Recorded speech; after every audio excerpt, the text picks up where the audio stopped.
तो जब भी किसी कंपनी के पास एक बेस्ट सेलिंग प्रोडक्ट होता है, उसको अपडेट करना एक बहुत ही ट्रिकी सिचुएशन हो जाता है, बिकॉज उसके करंट फॉर्म में लोग उसको काफी ज्यादा पसंद कर रहे हैं एंड दैट्स वाई आपको नंबर्स मिल रहे हैं। लेकिन आपको डिलीवर भी करना है, अपडेट करना है, और ऐसा अपडेट करना है कि जो करंट फॉर्म है उससे एक लेवल ऊपर ही ये चली जाए। आमतौर पे ऐसे सिचुएशंस में कंपनीज जो है अपने बेस्ट सेलिंग प्रोडक्ट के साथ मिनिमल चेंजेस करती है, स्पेशली जब वो फेसलिफ्ट ला रही हो। जनरेशन चेंज हो बात अलग हो जाती है, लेकिन टाटा ने यहां पे एक ऑल इन अप्रोच लिया है with their best selling Nexon.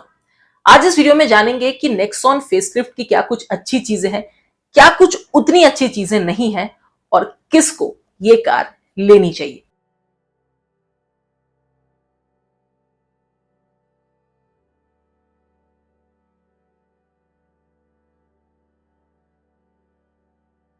काफी कंपनीज जो है इसको एज अ जनरेशन चेंज ही बोल देगी, लेकिन यहाँ पे ये टाटा के लिए जनरेशन चेंज नहीं है, इट्स अ मेयर फेसलिफ्ट। और यहाँ पे अगर आप देखें तो the overall design is actually very striking, specially from the front. Side profile से एज सच कोई बड़े चेंजेस नहीं है। हालांकि top of the line variants में जो एलॉय व्हील का डिजाइन है वो काफी ज्यादा इलेक्ट्रिश लगता है। आई मीन जिस टाइप के डिजाइन हम इलेक्ट्रिक कार्स में देखते हैं उसी टाइप का काइंड ऑफ जो एलॉय व्हील डिजाइन है वो हमें यहाँ पे आईसीई वर्जन में भी देखने को मिलता है। Now, one of the key reasons ये किया गया है is because of similarity in the overall ICE and Nexon EV, और इस वजह से यहाँ पे काइंड ऑफ पार्ट शेयरिंग दिख सकता है, डिजाइन में जो है यूनिफॉर्मिटी लाने के लिए चीजें की गई हैं।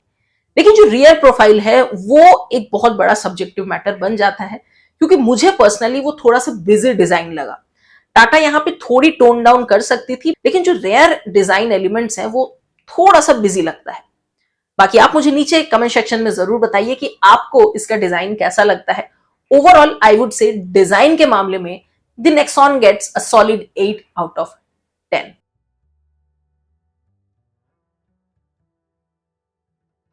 अब जब भी नेक्सॉन की बात हम करते हैं तो यहाँ पे देश का लोहा, safety, build quality, 5 star rating, ये सारी चीजें आ जाती हैं इन द पिक्चर, और यहाँ पे भी डेफिनेट सी बात है आएगी।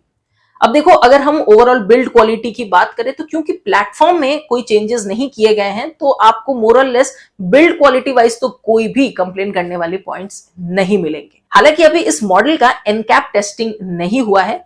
जो last time 5 star rating Tata को मिली थी वो प्रीवियस मॉडल्स के लिए थी।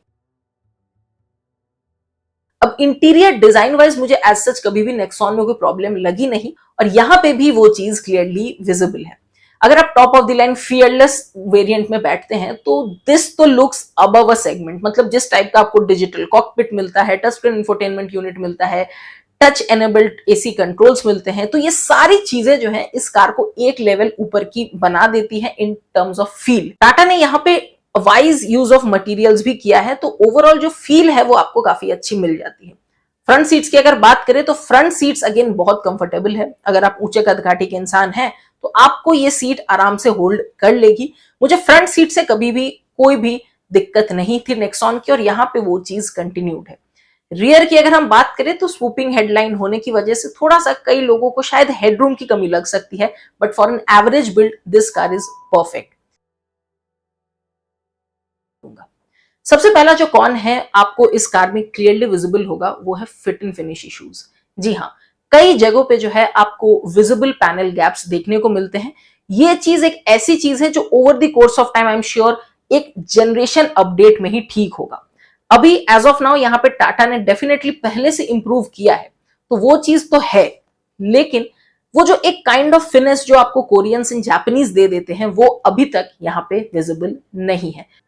वही अगर हम इंटीरियर की बात करें तो वहां पे भी कहानी कुछ अलग नहीं है। आई मीन यहाँ पे प्लास्टिक अच्छा इस्तेमाल किया गया है, ओवरऑल डिजाइन काफी अच्छा है, लेकिन जो फिट एंड फिनिश है उसमें अब भी थोड़ी सी गुंजाइश रह जाती है। और मेरा फर्ज बनता है कि प्रोज के साथ कौन सा आपको बताऊं, तो आपको कई जगह पे मिस अलाइनमेंट, इल फिटिंग और थोड़े से पैनल गैप्स इंटीरियर में भी देखने को मिल जाते हैं। फीचर्स एक ऐसी चीज है जो देखो टाटा ने जो है मतलब काइंड ऑफ रूल किया है इस सेगमेंट में। कुछ चीजें कमी थी उसको भी फटाफट ऐड कर दिया गया है। जो नया टच स्क्रीन इंफोटेनमेंट सिस्टम है काफी फ्लूइड है, काफी अच्छा परफॉर्म करता है, और खास तौर पे मुझे जो यूआई है वो काफी पसंद आया। काफी इजी टू यूज है, एंड जो फंक्शनैलिटी को इंटीग्रेट किया गया है दैट इज रियली गुड। लेकिन अगर हम बात करते हैं टच पैनल्स की, तो मैं पर्सनली बहुत ज्यादा टच कंट्रोल्ड एचवैक पैनल्स का फैन नहीं हूं। हालांकि लग्जूरियस लगता है, अच्छा लगता है और टाटा ने यहां पे दिया है, तो मुझे उससे कोई प्रॉब्लम नहीं है। बट यहाँ पे फंक्शनैलिटी वाइज मुझे एज सच कोई प्रॉब्लम भी नहीं आई। लेकिन एक चीज मैं आपको यहाँ पे बताना चाहूंगा कि जो ये ग्लॉसी फिनिश है, उसमें अगर आप एक प्रोटेक्टिव फिल्म चढ़ा दें, या अगर बाद में टाटा आफ्टर मार्केट एक्सेसरीज देने लगती है, तो यहाँ पे इनमें एक प्रोटेक्टेड फिल्म जरूर होना चाहिए, बिकॉज यहाँ पे स्क्रैच जरूर हो जाते हैं ग्लॉसी पैनल्स। ये ना सिर्फ टाटा बट हमने मोस्टली कार्स में जो है देखा है। यूनिट और फीचर से जुड़ी एक चीज मैं यहाँ पे बताना चाहूंगा। एक तो देखो फिट एंड फिनिश वाला इश्यू है, जिसमें थोड़ी सी मिसअलाइनमेंट यहाँ पे क्लियरली विजिबल रहती है काफी सारे मॉडल्स में।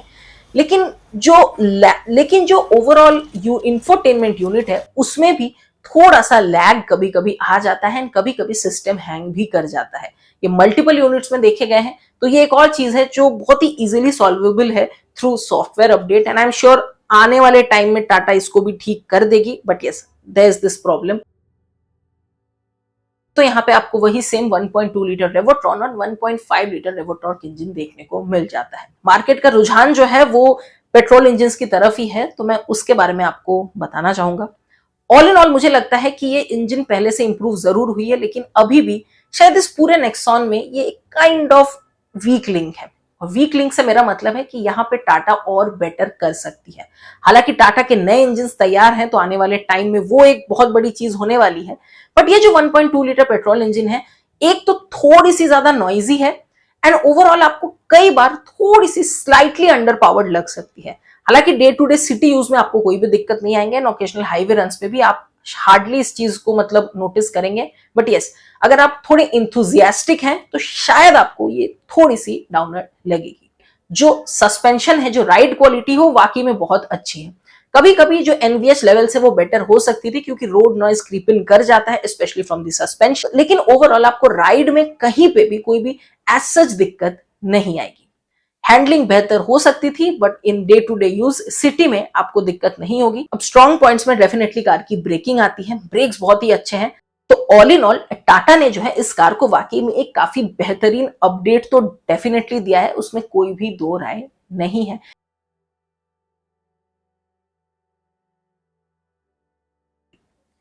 लेकिन जो फाइनल सवाल आता है कि आखिर किसको ये कार लेनी चाहिए और किसको नहीं लेनी चाहिए।